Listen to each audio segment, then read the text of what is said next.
Okay, I will call to order the Rolesville Board of Commissioners work session. This is January 20th, 2026. I just want to welcome everybody in attendance tonight and everybody watching online. Welcome to the meeting. We got a few things we got to business to settle tonight. I think the first item, downtown overlay district, Sheila Sutton, that's going to be pulled, I think. So requesting the approval to move that. And also I think it's Matt's is running a little bit behind. I think has been a request to move 3 up to above 2. So everything else is the same. So if you guys would consider that, I will entertain a motion. So moved. Is there a second? Second. Got a motion second. All in favor say aye. Aye. Any opposed? Sounds like the ayes have it. The ayes do have it. Motion approved. Thank you. So first item is really consistency and reasonableness consideration for text and math amendments petitions, and that's Dave Neal, Town Attorney. Thank you, Mayor. Let's go through this quickly. Admittedly, when this was an item to be added to the agenda, I wasn't sure exactly how deep we wanted to go or where we wanted to go with it. So what I'm going to do is move through some slides here and hit on the obligations of the Board of Commissioners or any city council or any county commissioners with regard to considerations of zoning matters. So the consistency and reasonableness question only comes up when the board is seated in a legislative zoning decision. So you're in the 160D box in almost in every single case here for Rolesville, as we don't have any coastal territory. So you're in a setting where all of your decisions are policy choices. You sit as a legislature. You are a very small version of the General Assembly when you are thinking about petitions to change either the zoning map or some portion of the text of the LDO. The decisions that you make, because they are policy choices, are difficult to challenge in court so long as you hit on this consistency and reasonableness requirement that has been added by the General Assembly and make your views a matter of public record. That is, you have shared with the public that you have considered whether the request is consistent or inconsistent with our comprehensive plan and whether it is reasonable.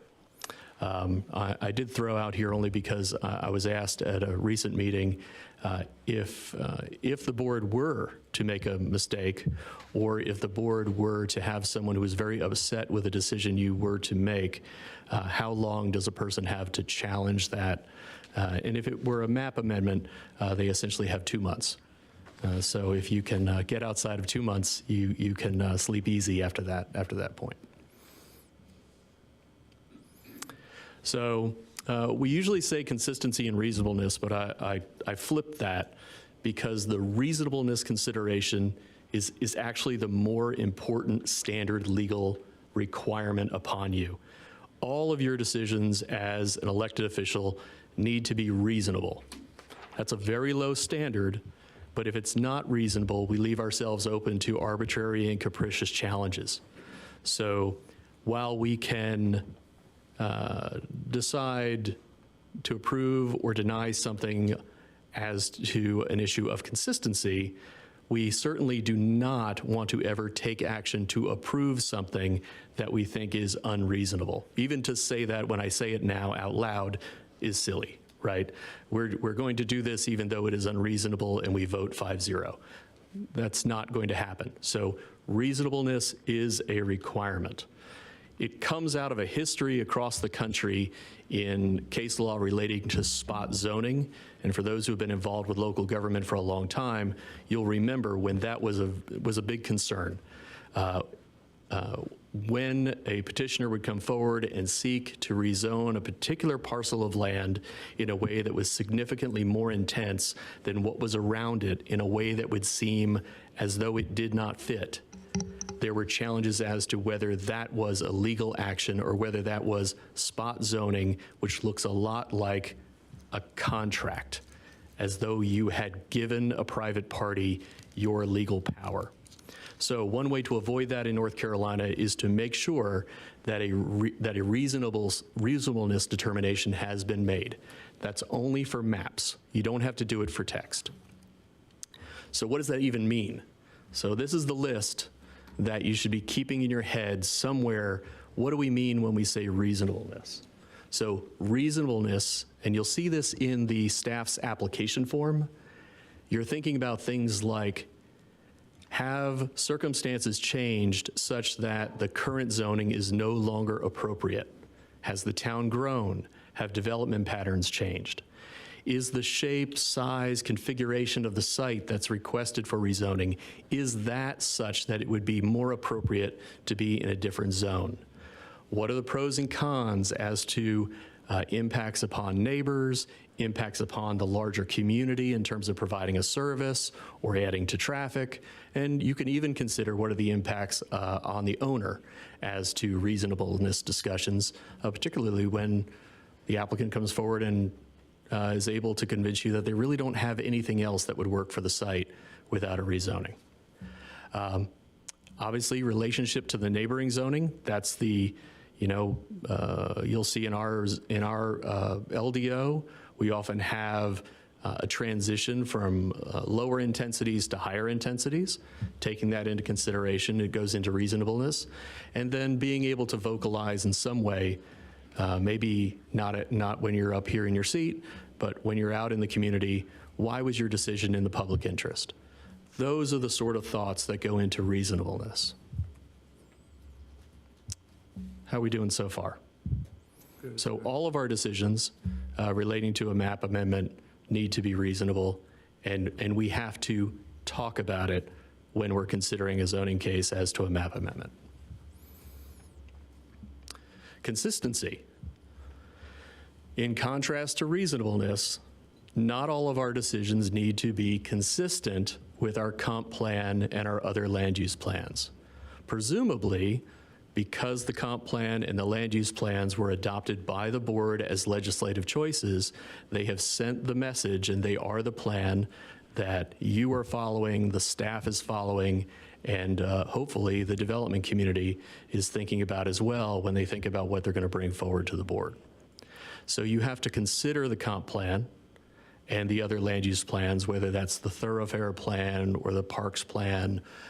We have our bicycle and thoroughfare plan and others.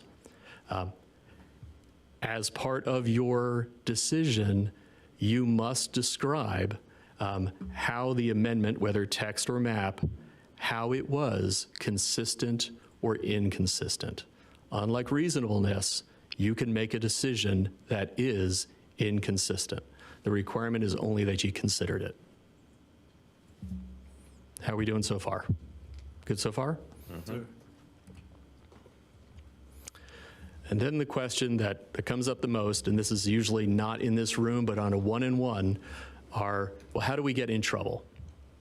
Can we do a single motion where we approve the zoning, and then we combine the consistency and the reasonableness motion together in one shot? You can do that now. You don't have to do consistency separate from reasonableness. You do, however, have to make as part of your statement the justification behind the consistency and the reasonableness. It is insufficient to just say, I move that it's consistent and reasonable, second and a vote. That is not sufficient. It has to be more than that.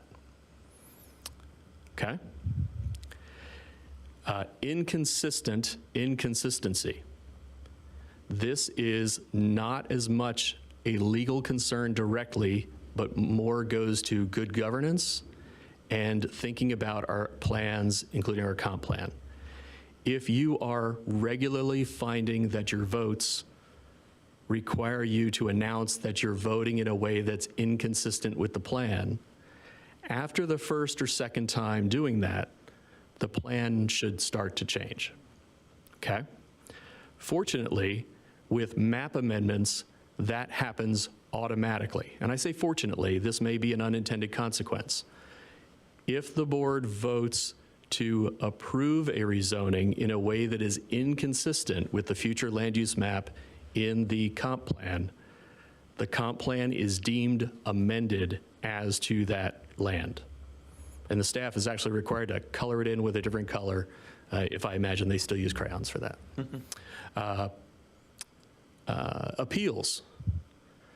Your decision is not subject to appeal on the merits of why you thought it was consistent, or whether you thought it was inconsistent, or why you thought it was reasonable.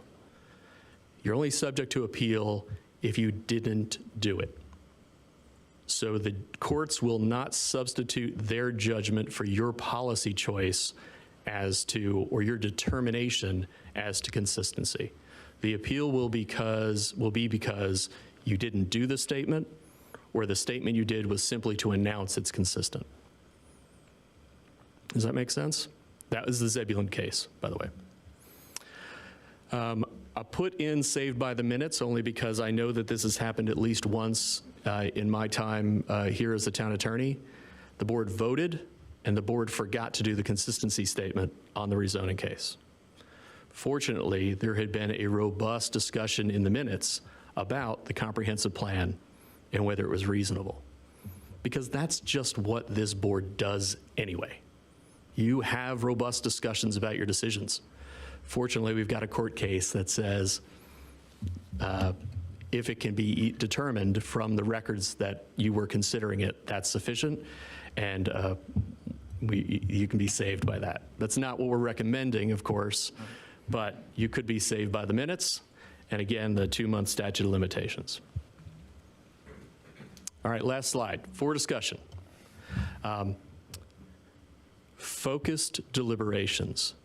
The mayor does a good job once presentations are done and it's back here with the board of looking for your comments. As you think about what you want to talk about, it is supremely helpful to the staff and to the attorney if we're going to get an appeal if your comments relate to the comprehensive plan, the thoroughfare plan, reasonableness, those sorts of topics. This board does a better job with that than most, but I'll throw that out there. I mentioned already the don't just say it, right? We're going to say why we are making the determination regarding reasonableness, inconsistency, or consistency. And I hope I can convince you over the next year that we're going to not have repeated announcements that we're making an inconsistent vote. We're going to change the plan so that next time it matches the board's vision. And that's all I had for the board, other than, because it's a work session, we can talk about it and toss around hypotheticals and that sort of thing. Any questions, board? This is your time. Great explanation. And Matt Peach has arrived, so we're good. The star of the show. Just to make sure that I am understanding you correctly in one particular area, don't just say it. So what I'm hearing you say is before we make any comments about a project of any sort, make sure that we're aligning to the statement of whether it's consistent or inconsistent with our comp plan in that statement. That's true. What I want to make sure we don't do, because I looked at, sometimes we do this, we have something robust about consistency and very little on the reasonableness. So let's try to remember to say something on both. You also can incorporate something you've heard at the meeting from staff. You have received, in all cases, a written report from the planning board. The planning board also has to do this. So hopefully their message to you says some things about why it's a good idea, because that's what we mean by reasonableness. It's a good idea. So we incorporate that. Thank you. And hopefully that's at your place with your agenda package. You should have these things. Hopefully everybody's got a bookmark to the comp plan, that sort of thing. Other questions, discussion? You said it must be reasonable, but consistency consistency, it does not always have to be consistent with the plans. Correct. Okay. So because of A, B, and C, although our vote here today was inconsistent with our comprehensive plan, it was reasonable because of X, Y, and Z. Why Yeah. my vote was reasonable. Yeah, and also, when you talk about that consistency, it's a lot to that. So, I've seen where the staff would say that most of it, or 90% of it is consistent with the plan, but this one piece, this one section doesn't have consistency with the plan. I don't remember an example of that, but I do remember. I think that's an excellent point. The future land use map may be easy to say consistent or inconsistent, but the comp plan is much longer than that. There's lots of narrative that requires the policymaker, which is you all, to weigh it and make a determination.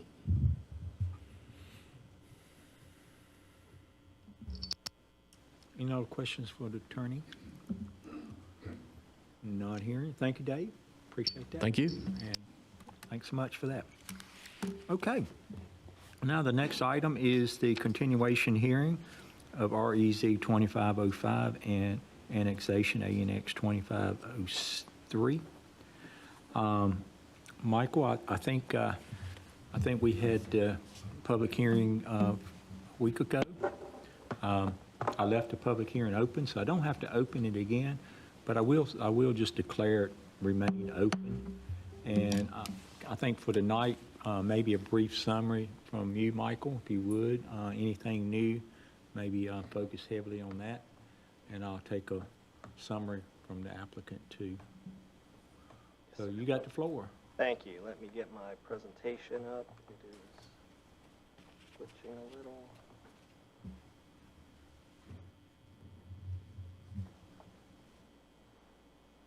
Here we go. So yes, this is a continuation of rezoning case REZ 25-05 Scarborough Village and the associated voluntary annexation 2503 for a property at 200 School Street. These are continued to tonight's meeting to allow Matt Peach with Stantec Consultant, who is a regular traffic engineer speaker for the town for private sector developments when they do traffic impact analysis studies. Stantec is one of the two on-call firms that the town has contracts with and use for these purposes. So he is here to do a presentation. We've got a few slides here. We do have some background slides prepped on the rezoning case should we wish to get into that. These are ones that you saw at your last two meetings about this case, so if we need to bring those up on screen, we certainly can do that. So at this point, I'll bring up Mr. Peach, if you're okay with that. Let me get his slides going.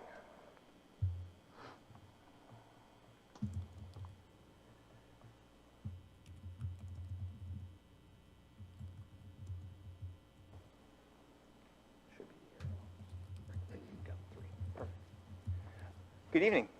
Good evening. Thank you for having me tonight. My name's Matt Peach. As Michael said, I'm with Stantec Consulting Services. Very happy to be in front of you this evening. I do see some new faces since the last time I've been up here, so just real quick on my end. As Michael said, I'm one of two traffic engineers that you all have work on development cases like this. I work for the town, not for the applicant. So I'm here representing you all. So any questions you may have, I'm happy to answer. I'll answer them as best I can. But this particular development we had taken a look at. It was in kind of mid to late 2024. So I do have some slides from our prior analysis, and I've taken a look at what's currently being proposed. Just note that we have not analyzed what's currently being proposed, and I'll tell you exactly why. First off, what you'll see here in terms of trips, we have the prior study juxtaposed against what's currently being proposed. Note that I'm omitting the commercial aspect of it, and there is a small commercial piece on this. There was also a small commercial piece on the prior iteration.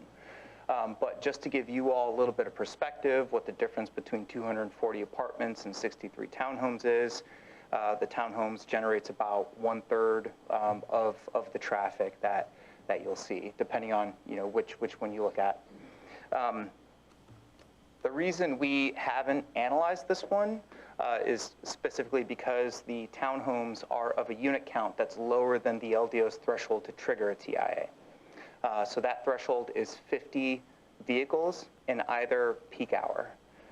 And as you saw on the prior slide, and I'll go back, in the AM peak, it's 27, in the PM peak, it's 34. So we are less than the LDO's threshold, and that's the reason we haven't performed a traffic study for this individual development.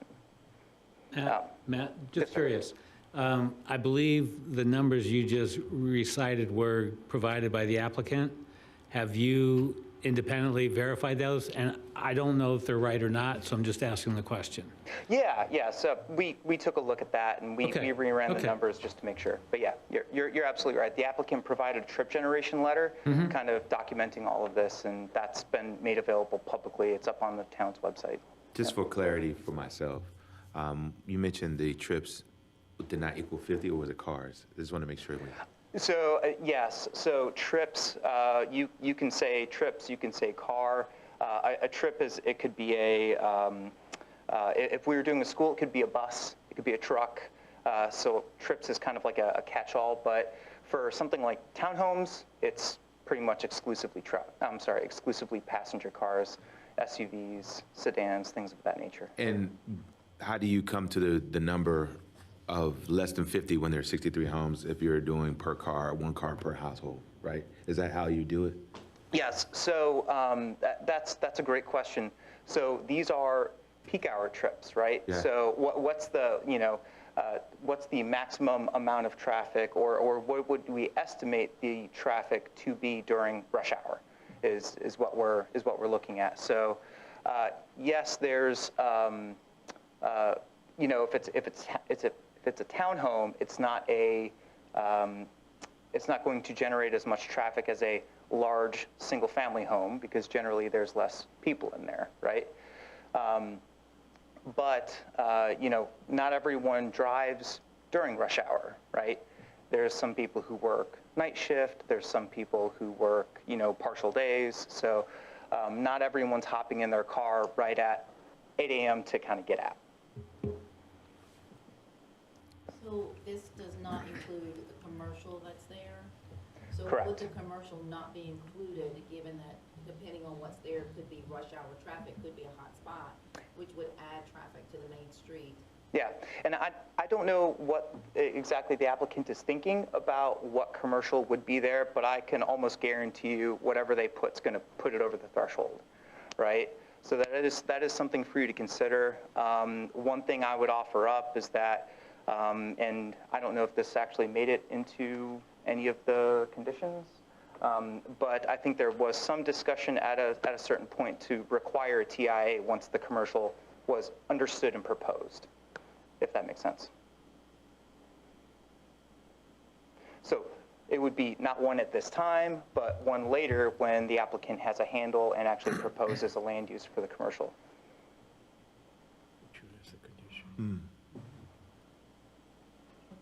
Okay, that answered that question for me. Okay. All right. So from the prior study, we did hear a lot of concerns. I went back and watched the meeting from a week ago. You all were rightly concerned about traffic on Main Street. That bore it out in our prior study. So what you'll see here is we were looking at in 2028, the top intersection, kind of that top row. That's South Main at Rogers and Redford. And then if you go down to the next kind of orangish row, that's South Main at Young. So if we say future years, what are we looking at without the development? We're looking at level of service E in the morning, level of service D in the evening. So we are seeing some higher delays. Of course, what you'll see for the unsignalized intersections, the stop-controlled intersections along Main Street, that have any kind of significant volume on them, you're seeing very high delays because it's very hard to make, especially a left turn out onto Main Street. A right can be made. You do have to wait, but a left turn is very difficult, and that's why you see, average delays for traffic trying to make a left onto Main Street from, say, School Street, 180 seconds, right? That's That's 3 minutes. That's a long time, right? So, so you are right to be concerned about that. Obviously, what you see on here for the build and the build with improvements analysis, that's kind of, don't pay too much attention to that. I do have a point I'll make on it here in a second, but don't pay too much attention to that because, again, these are numbers with much higher development traffic volumes than is what's currently proposed, right? These were the recommendations from the study. Again, kind of the big point from this development is that you have a proposed connection down to the Young Street connector. So we do have, kind of like our standard turn lanes, and I apologize, it's probably a little hard to see from your all vantage point, but we had a right turn lane at Rogers. We have a right turn lane into the proposed driveway from Main Street. Of course, 2 lanes coming out. So that'll allow the left turns to sit and wait while the right turns can keep moving. And then, of course, making that connection down to the Young Street connector is a big one. But one thing I did want to point out, and kind of fortuitous here because this was a little bit of what the discussion kind of circled around last week, at least what it seemed like to me. I do want to highlight, and I don't know if I can actually draw on here. I might be able to. Here we go. I do want to point some things out to you all, and that is right here. Oops. Let's see if I can actually draw on here. Oops.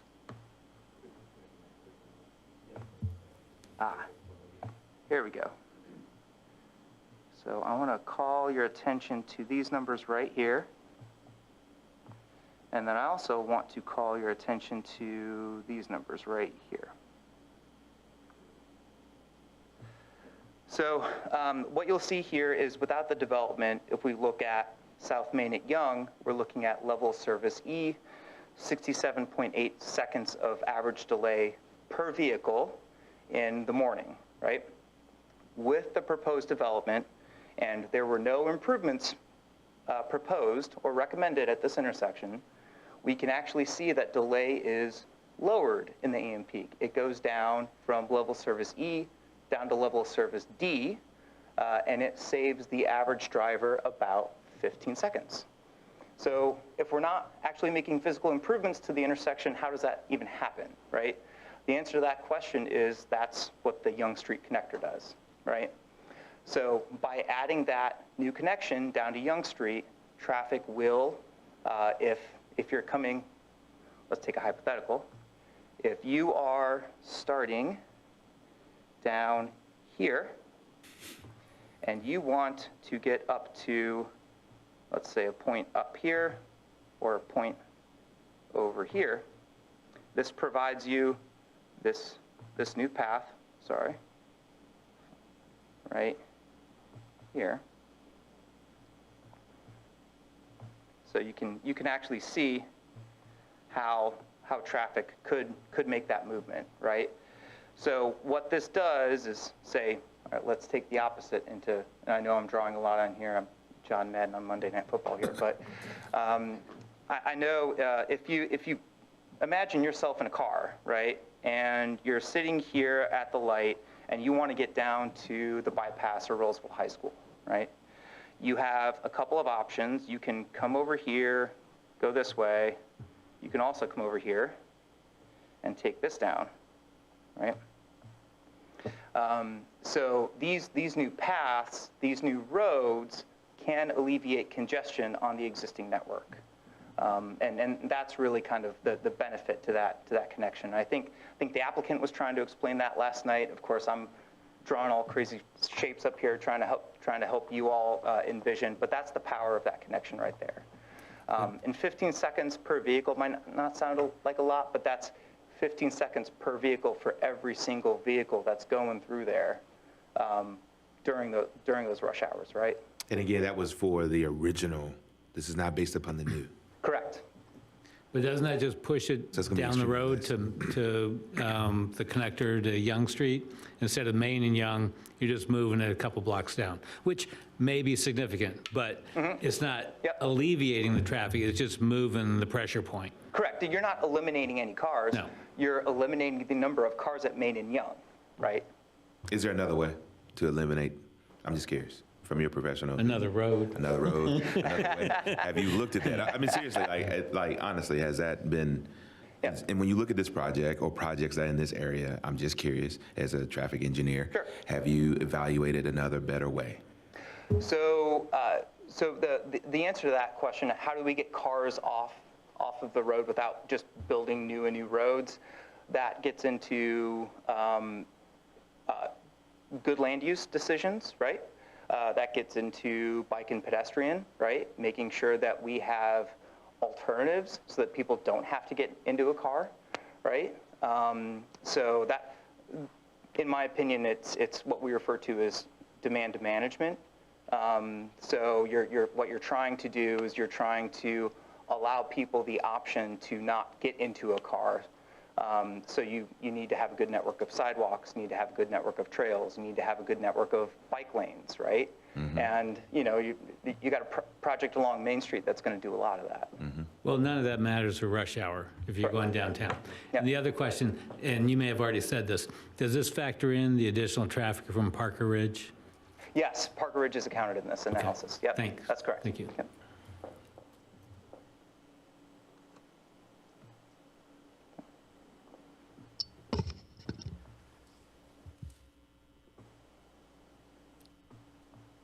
Matt, I'm over here. Yes, sir. Just because I always mess this up. For the peak hour trips, are those peak hour trips generated by the new community, or is that in and out at the peak hour? So that is both in and out of the new community. That's entirely what's being proposed at this time. So that's the traffic we would estimate coming to and from the 63 townhomes. So this is the 43 vehicles or whatever at peak hour coming out of this development? Is that, No, it's it's a subset of that. It's, Okay. the peak hour is all the ins and all the outs. Correct. They're included in part of that, as part of that. The peak hour is everything that's coming in and out of the proposed development that's associated with those townhomes. It doesn't account for the cut-through traffic that I'm referring to. So that would be over and above what's there? Correct, yeah. Okay. So I think the only thing I'm not clear on, Matt, is what's the difference between the 28 bill and the 28 bill improve? Let me clear this slide off here a little bit.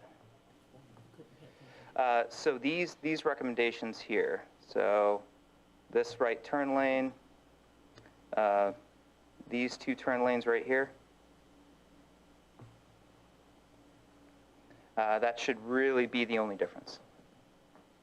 And they will be done with the project then? Well, this is the prior study. These other improvements, we have not analyzed these 63 townhomes. because the commercial piece has not been determined yet, so we still have to determine. if We that's have even- not, correct, we have not performed a traffic study for what's currently being proposed. And DOT determines a lot of that? Yeah, DOT reviews all of our traffic studies. They may have different recommendations and requirements from what their analysis results in. Nothing wrong with it. It's just it's a different engineer, different opinion maybe. Yeah, if we were to produce a traffic study, DOT would take a look at it. So those are recommendations. Those are recommendations that may not come to fruition because we may not have that traffic, because we don't have that traffic study. This is just, well, based on a prior study, so yeah. Yeah. So this is not how it's going to be. That's correct. But keep in mind, these numbers are from the prior study too. Yes. So what's currently being proposed would have a much smaller impact to the road network because it's generating significantly less traffic than the prior proposal. Which means possibly, that there would be no recommended improvements to those roadways, There- which means, Correct. There would be no recommended improvements to the roadways outside of what you see on the applicant's site plan currently. so those, back a slide, those numbers that you circled, another one. Yep. No, another one. The map. Oh, the map. Yeah, I'm This one. sorry. Yep. So those numbers that you circled at Rogers Road and Perry Street and Young Street, those turn lanes that are not already there won't be there, the way it is right now. Yes, unless the applicant is showing them on their plan set, which I do not believe they are. Okay. Yeah. Yeah, that Perry Street where it's got the two red turn lanes, I mean, that's, that has to be built, right?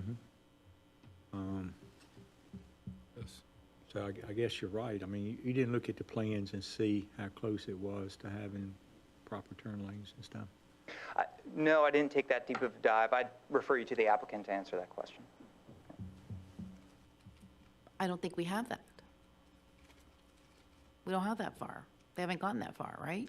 Well, they drew the road on there. Well, they drew the road, but they Yeah. didn't get detailed like that. Matt, do you see any conflicts between this and the residential traffic along with our emergency vehicles? The egress, and with currently and also with the future being built? Great question. In terms of conflicting with emergency vehicles, they wouldn't conflict any more than the current traffic that's out there. Now, I wouldn't want to speak for, anyone in the fire or police department, but again, that new road, that road network, right?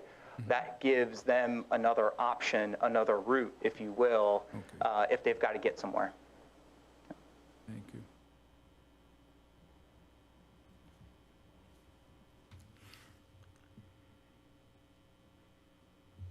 So I'm remembering back to Parker Ridge when we had that traffic study done for Parker Ridge and how much traffic would be moved out from Parker Ridge onto Young Street. And I remember that's what sparked the conversation because if I'm remembering correctly, it was like 50-some%. So with this connector, without having any studies done, we wouldn't even know, we don't have any of those numbers of X% may go this way like we do in a traffic study. I can tell you what it was from the prior study. From this big study right here, from the, Yeah, from the one we did back in 2024. okay. Give me a moment, I can get you that number.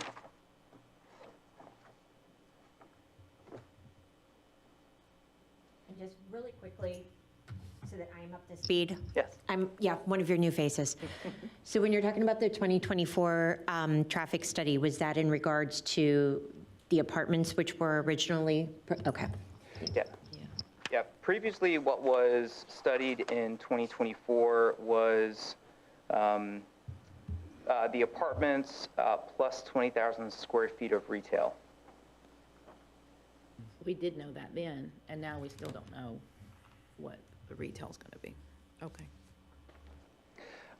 So looking at our analysis previously, we were sending 60% of the development traffic down to the Young Street connector. So 60% coming out, taking what's referred to as the proposed connector here, down to the Young Street connector, and I know that can be confusing, but yeah, about 60% of the traffic leaving the development we were sending that way.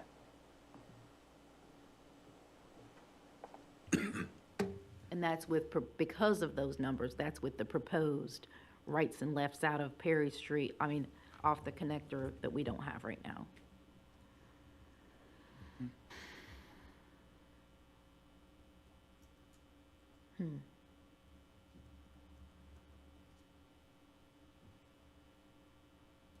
So those recommendations are recommendations from DOT, right? So the DOT actually never reviewed this study. And the reason being, we had provided a draft for this audience, and I believe the proposal was either voted down or it was pulled. But the project effectively stalled, so we never submitted it to DOT. I So guess, we do I not guess have the a better review. question would have been, the recommendations are based on data from the DOT and federal whatever's, where does the data come from? Oh, sure. So there's data and methodology. So the data is actual cars that we count. We'll actually send people out. They'll install cameras. They'll take video for certain durations. They provide us with that data. That's what we use in our analysis. The methodology we use is based on what's referred to as the Highway Capacity Manual. That's the national standard. There's also additional requirements that NCDOT has that we have to adhere to. That's what I was looking for. Yep. Whereas with, right now, we won't have any of that. So they have formulas that calculate based on the number of units, how many cars Yeah. there'll be, and all that's factored. This is all speculation.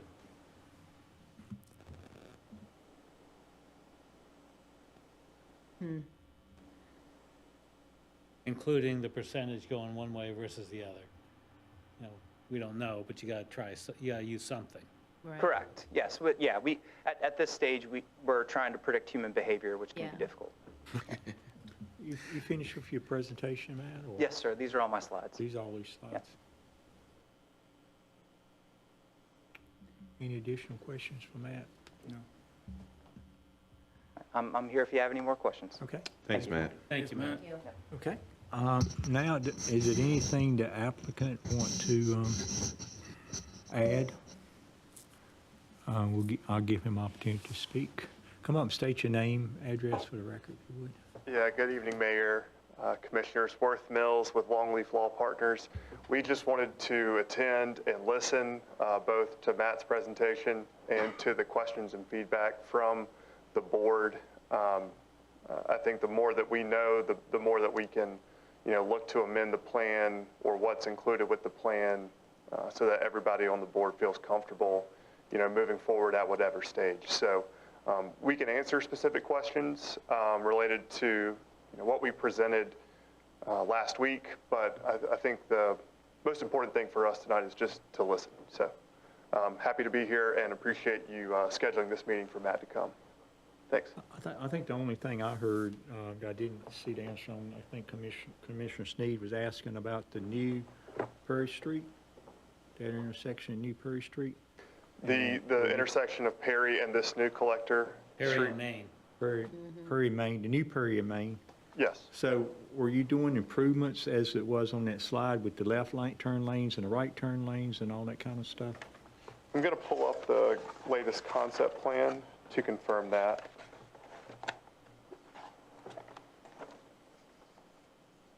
I think that was your question on those turn And lanes. specifically whether there were two right turn lanes, right? Commissioner Sneed? The right turn lanes, right and left turn lanes off of, because you're only responsible for that one right there on Perry. Right? Sure. So that's only his little piece right there. Yeah.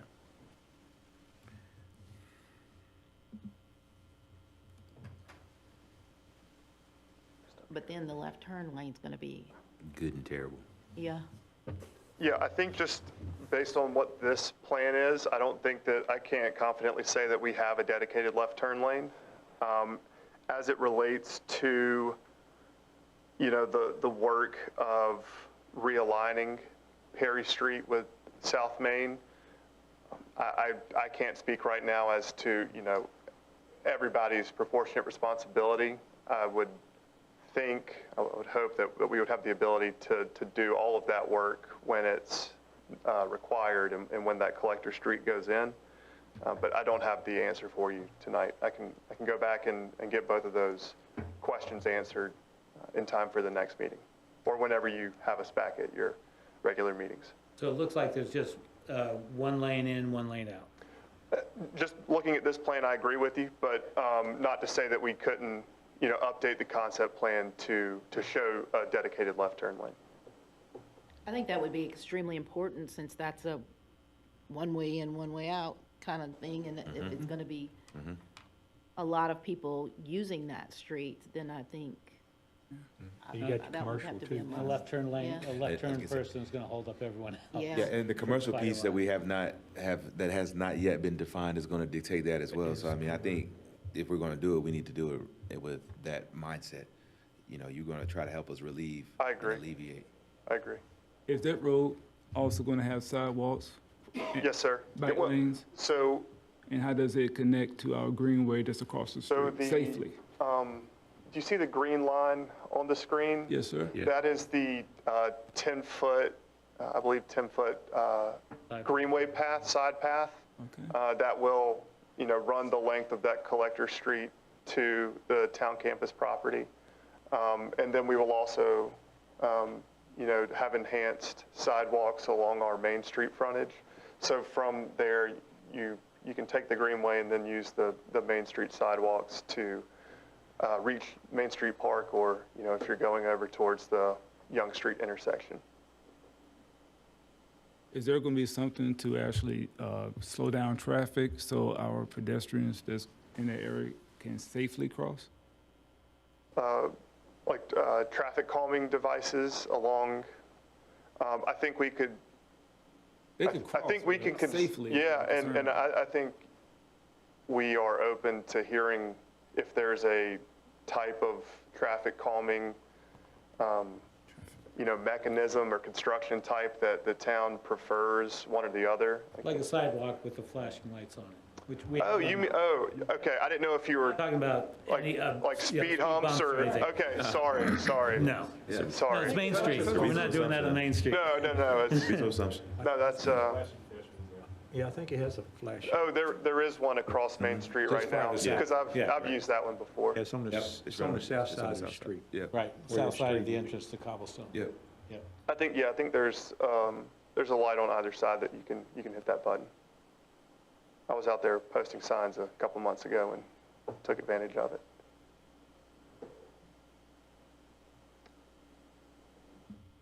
Thank you. Any other questions for, after we sit down? Thank you, appreciate that. Thanks. Mike, did you have any closing comment?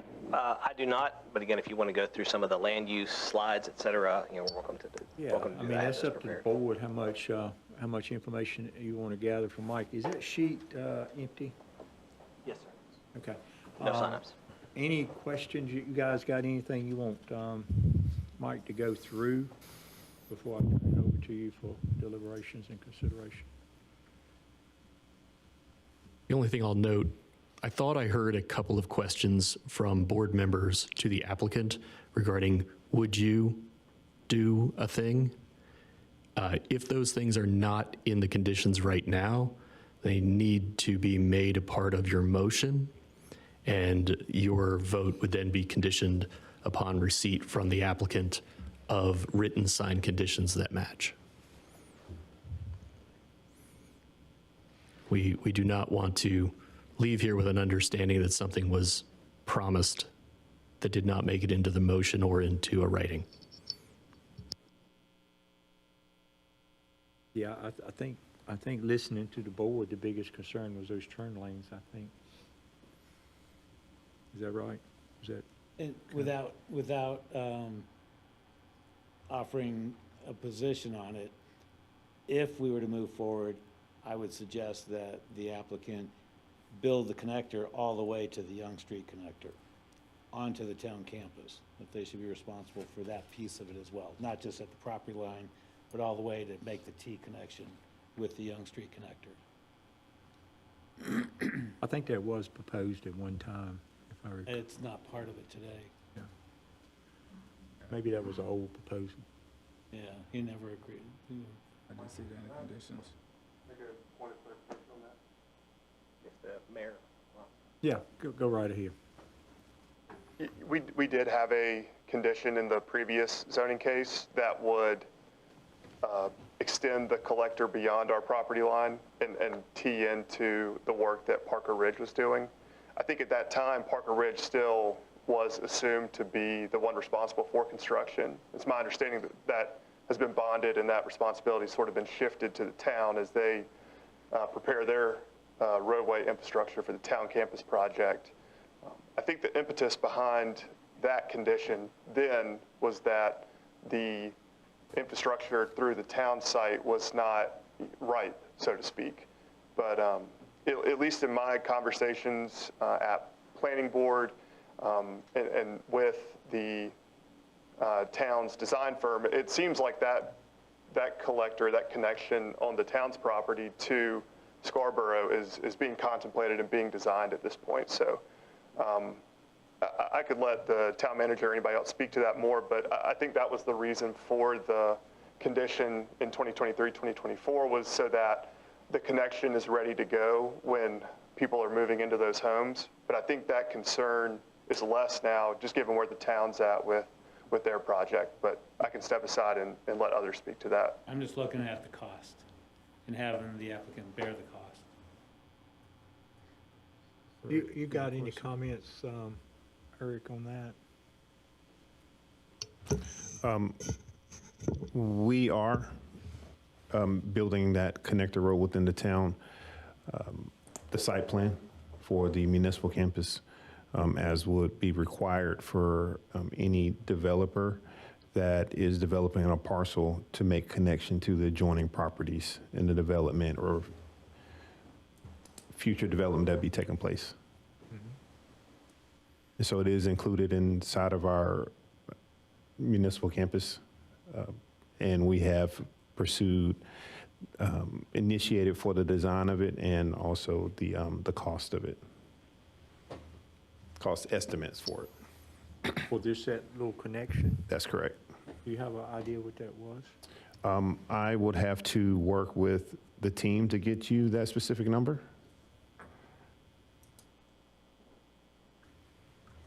Okay.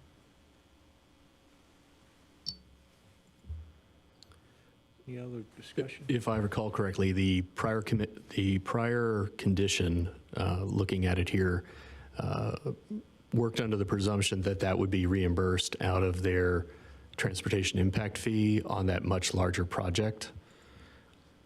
I'm going to guess that this smaller project won't wash the cost. So they weren't gonna pay for it anyway? Correct. That's right. Town is always paying for it. Yeah. Okay, that answer your question, Mike Paul? Sure. Which we will collect some transportation impact fees from this. Correct. It's just a smaller multiplier. Yeah, 63 townhomes, I think.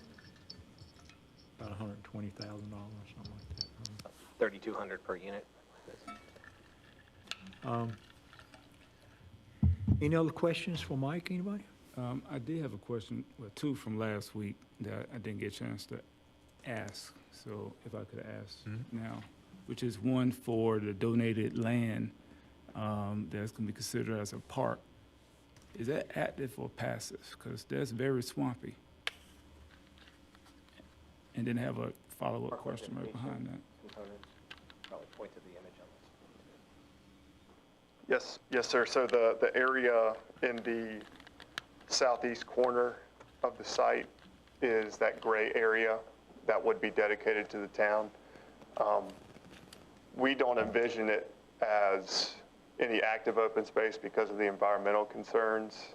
But I think I think the intent was that piece sort of blends in better with what the town has envisioned for the town campus in the rear, the area adjacent to ours. So I think it would be within the town's prerogative to do with it what they wished once the,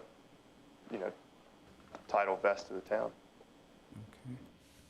And my last question has to do with the commercial, which I do not have a clear definition of what that even looked like, especially with the comp plan talking about our downtown being walkable commercial districts, human scale design, downtown activation, and mainly contextual transition. So I need to demonstrate how is all of that going to come together to make sure that the comp plan is consistent with it? Yes, sir, and I'm pulling up the current conditions. I know that there was, sorry, I'll talk into the mic. I know that there was further discussions last week about continuing to refine the list of uses that could or could not be allowed in that GC district, and we're continuing to evaluate how to make that a little bit more clear for the town and for the board. In terms of the additional factors, Commissioner, could you repeat the factors that you were looking for us to address within that GC piece? Yes, the contextual transition of that commercial space, especially would have been adjacent to those smaller homes. So demonstrate what could go there to be able to where all of it can be in a cohesive of the fabric of our comp plan. And I'm just making suggestions or ways to maybe address that, either through architectural conditions, height, square footage, things of that nature, landscaping, that will, again, just provide more clarity for future commercial tenant. I think we can absolutely look to refine that piece of the application as well. So I guess just to help out Commissioner Austin's question, this application here is not granting you any rights to improve that commercial property at this time.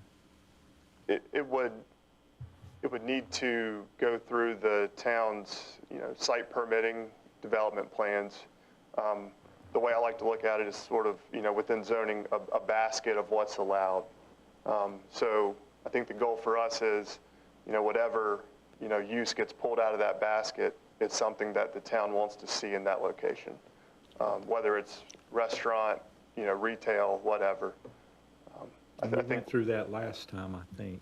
We did, and between November and January, we offered a condition that had permitted uses and prohibited uses. I think we can continue to, add more prohibited uses so that the permitted uses are much more, you'll have a better understanding of what could go there. So you would have or what types of, tenants it may attract, or, the types of guests it may attract, things like that. So you'd have to come back for site plan and, or not? Would that be an administrative thing? Yes, sir, it would. Administrative. So the goal is to obtain rezoning on the commercial, and then it's up to the applicant to build it out, to sell it, do whatever it wants to, depending on what makes the most sense. Yes, but I don't think much different than any other rezoning case that comes before the town. I think anytime you see a zoning that would have non-commercial allowed, there's always a list of uses that could be there. Sure. Rarely, would you see a condition that says this must be a restaurant or this must be a retail store. So we want to, create a list of uses that makes it marketable for people to move there, but at the same time, create a list of uses that don't cause the town or neighbors, any problems. We want it to be an addition for the neighborhood and not something that causes them, grief down the line. So I have a question. So I remember at our last meeting, we had talked about how the conditions prohibit any upper story dwelling, and we had talked about not having more than one level. And so at what point would that need to be in here before we approve anything? So we've been, since that meeting, we've gotten together, we're looking at additional conditions. One thing I would, ask the board,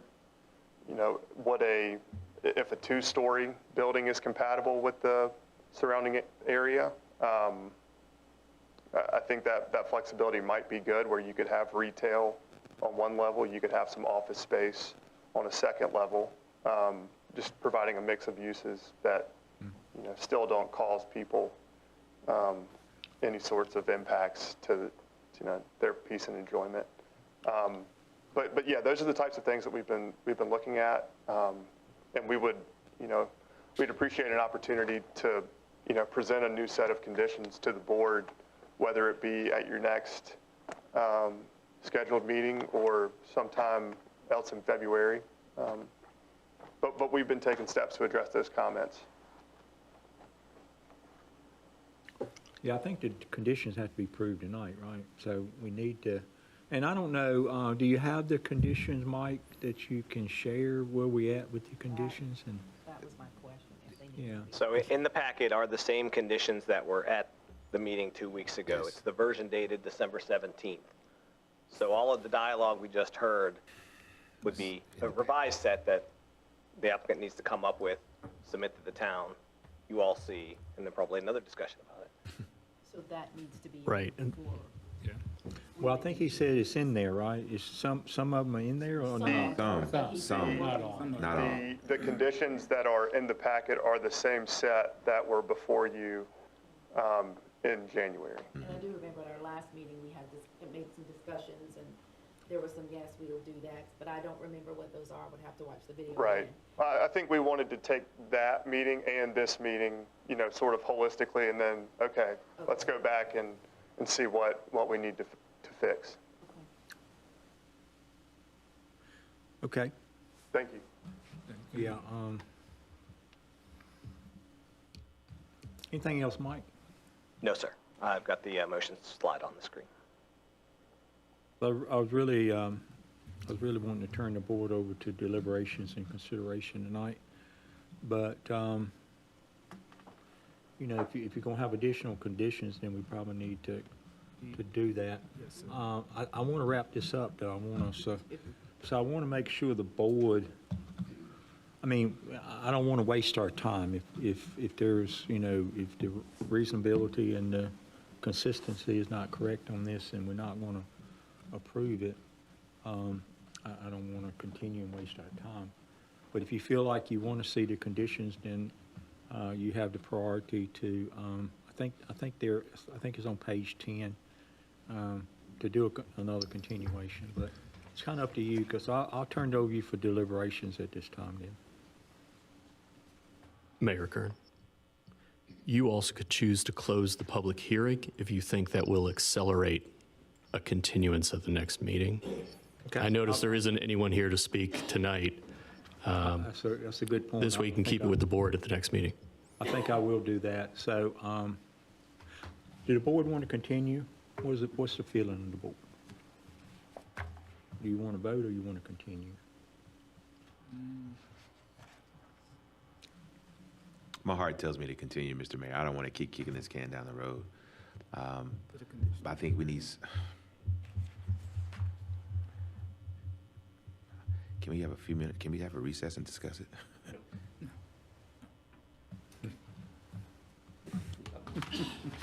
Yeah, and it's, I want a majority of the board too, so, I can ask each one of you to kind of give me an opinion on. I think the conditions need to be done if we want to approve it, right? That's what the attorney is nodding.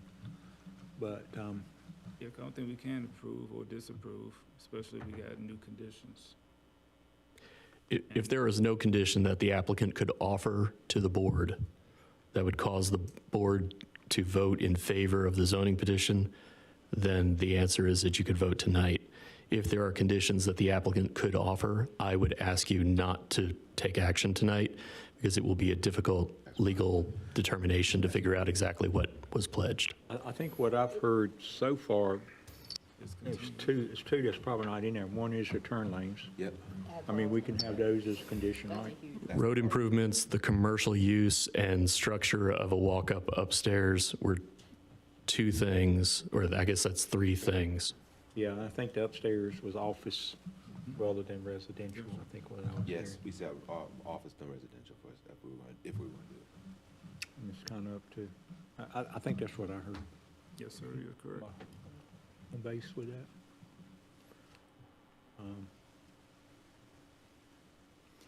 So with, at this point in time, it sounds like the board wants to see the conditions. Yes, sir. How And- soon, sir? Huh? how soon could those conditions be done to where this can be brought to its next meeting? I don't know, that's kind of, Mike, you an applicant, can you, when do we need to schedule the Your next meeting is February 3rd. February 3rd? Yeah, we got a full slate February the 3rd. I think it's 5 hearings. I think we're gonna have to work on that because we can't do 5 in one night anyway. So So it's February 17th? Yeah. yeah, it's, this little thing, being that we'll close the public hearing, it is a workshop thing. I mean, we can handle it in a workshop, so, that'll give you a month to finalize it. This, What do you to think? interject that February 17th, I believe that is the budget work session. So what we can do is I can work with the mayor to get it slotted and get back to you with that, unless you have the 6-month, do you have an updated 6-month in front of you? Yeah, I don't think- have the I think- updated 6-month. I Look think for the ahead. next meeting is, should be pretty short. We review I'm gonna close the public hearing. So we review the conditions, all the conditions. We review the condition, vote. It'd be short. If provided in advance, it'll be very short. But they'll be in the packet. Yeah. And we can break it out into a separate email too, so it could help. All right. Yes. You wanna do it? So then motion 4 is your option. All right, I'm gonna go ahead. We'll close the public hearing, and I will ask the board, if you want a continuation, someone make the motion to continue it. Move to continue rezoning 25-05 Scarborough Village to a future Town Board of Commissioners date, which will be 17 February. Second. Motion second, any other discussion? All in favor say aye.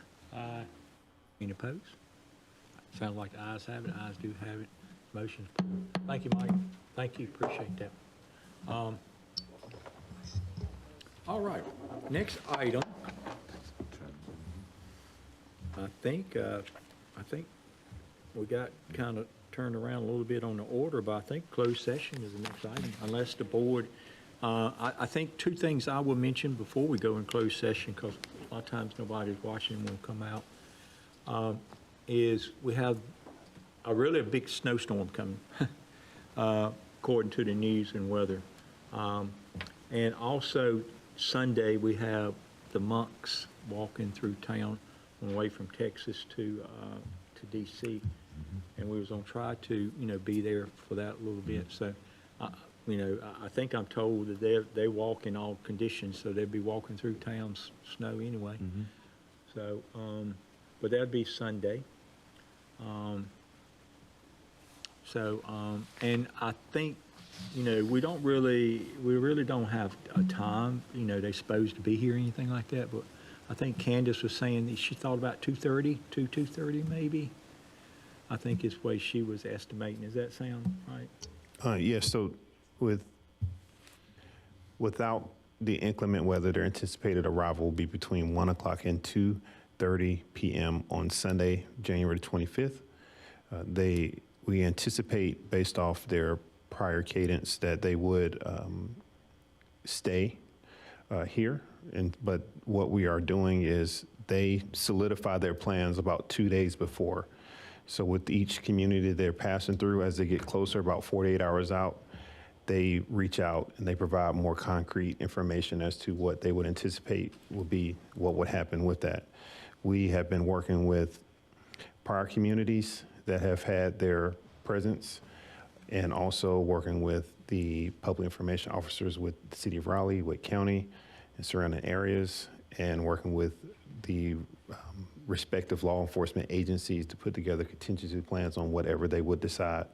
Naturally, we would like to be as courteous as possible, and so we'll provide more concrete information about what will be happening in general as the time gets closer, but we do have general information that if you were to Google it, look at it, how you could be respectful of them as they do walk and things of that nature. So we'll be more proactive about those general things on how you can interact starting this week, and have more specific information about what their experience will be like when they get here, how long, what time, about 48 hours ahead of that. So that'll be Friday. We have two strategic meetings set up this week to talk with the other public information officers about it. So I have more information about it closer to Thursday, early Friday. Quick question with that. Are there going to be any anticipated like road closures or detours or anything, or is this all going to be pretty much like on the sidewalk? It'll be all on the sidewalk. Okay. But what they have experienced to date and what they have communicated to us is that in some cases the crowd would be large and cause people to have to stop driving.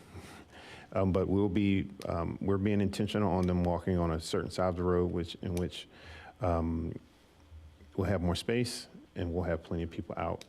We have our police officers on bikes as well. And so, but they will be using the sidewalk. Thankfully, thanks to the Main Street project, we have a very nice 10-foot wide green. This is why we do these things, so people can walk. This is a great time for it to be Christmas as well. But there's a multi-use path that goes from Jonesville all the way through. So they don't have to walk any street for the extent of our main downtown corridor. How And many they'll be are on the walking, sidewalk. do you know? How many are actually walking? I'm not sure how many of the monks are actually walking. I think it is 8 to 10. 12. 12. Probably 8. I thought it was 12. And a dog that just finished a successful surgery. He's back out walking now. But yeah, So are they going to go up Main Street and then connect up onto the bypass? straight up Main Street. Okay. Yeah, they was planning to just use the bypass till we come talk to them. So currently, there are 19 to 24 monks participating in the walk. So I knew it was more than 8, but No, you didn't. there, When is it? 19 to 24. I was a little bit off of my 12 If number. Yeah, I think Candace said it was like 15 cars that follow them or something, 15 Yeah, vehicles. they have support. They have SAG support vehicles, and depending on if they decide to stay, everywhere they stay, they have a peace talk that they stream live onto their Facebook.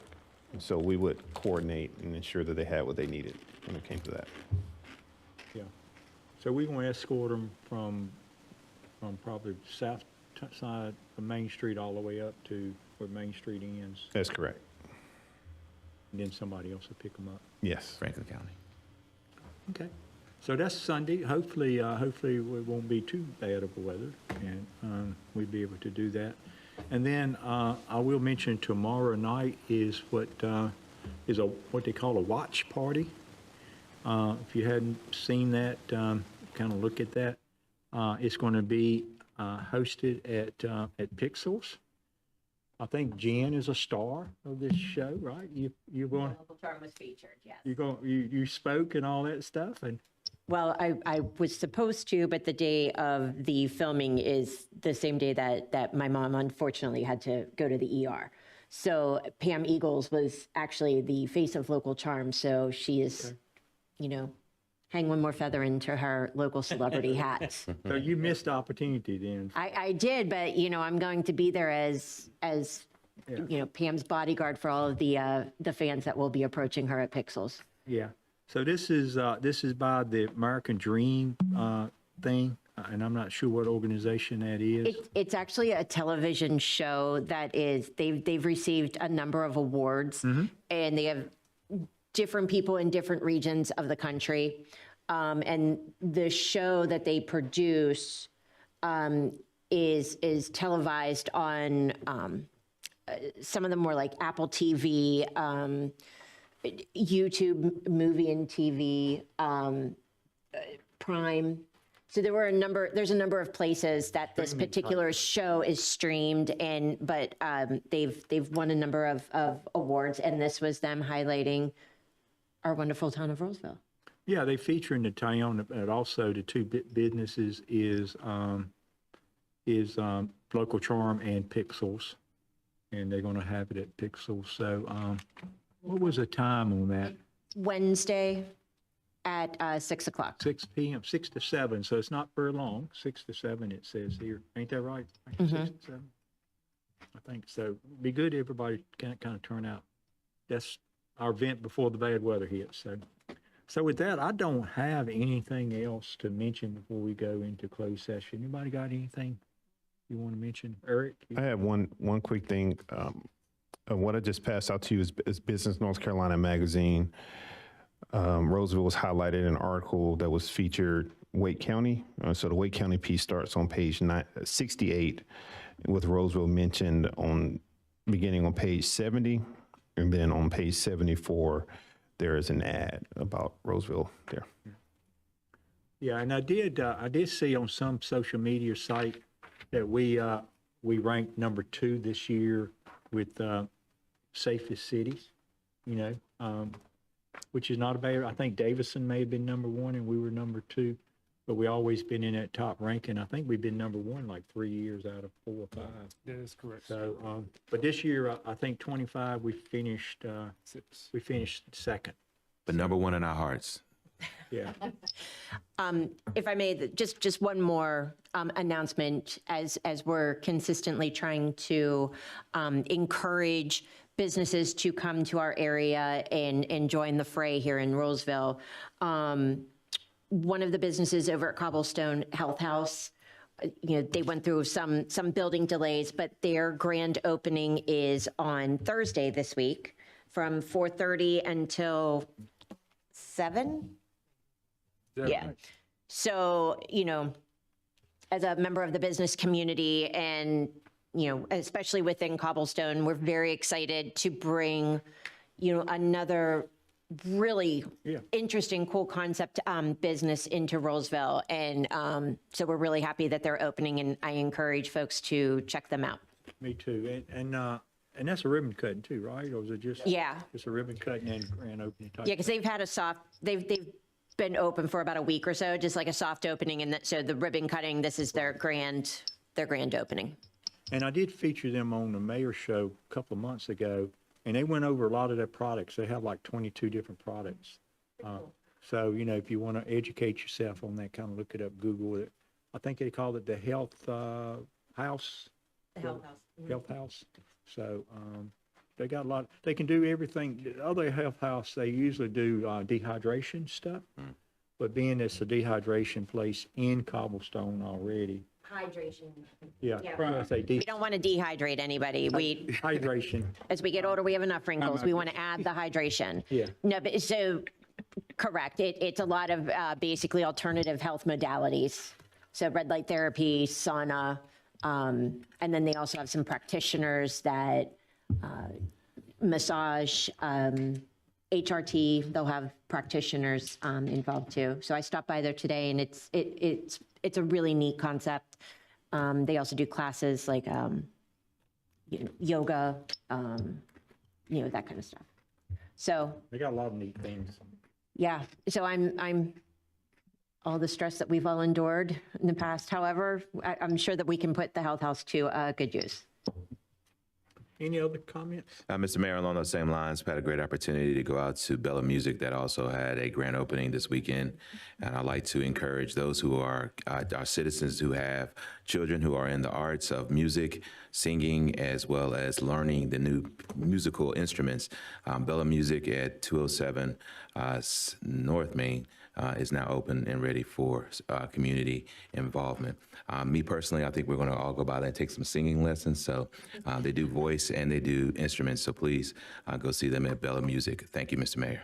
Yeah, I think we had the ribbon cutting for that last week too, I think. So, and that's a good bit. They've been trying to get in town for several years. They got a shop in Wake Forest. They are all home people. I think they live in the village at Rolesville. So, so it's good to have them in town for sure. Any other comments? I think, did you have one? Yes, sir. On Friday, the Marine Corps base out of Quantico is coming to our town hall at 0900 hours for a folding of the flag ceremony for a deceased Marine.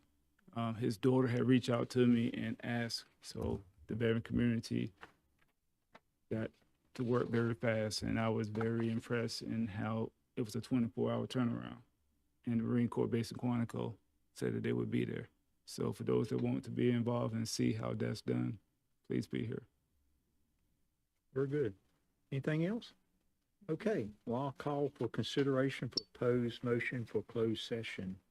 All right. I move that the board go into closed session to consult with the town attorney to preserve the attorney-client privilege and to instruct the public staff regarding the material terms for the acquisition of real property pursuant to Chapter 143, Sections 318.11A3 and 6 of the North Carolina General Statutes.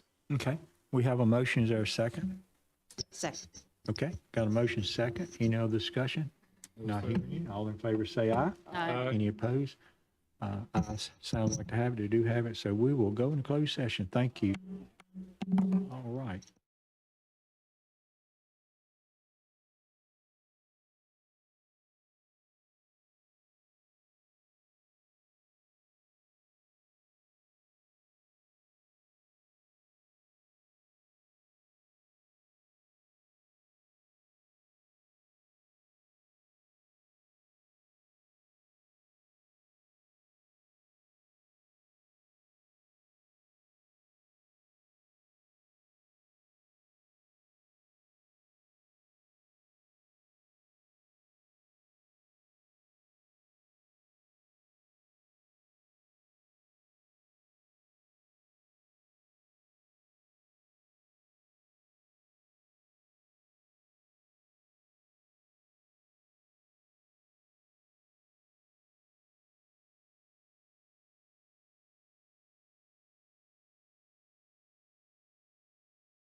I don't have my computer.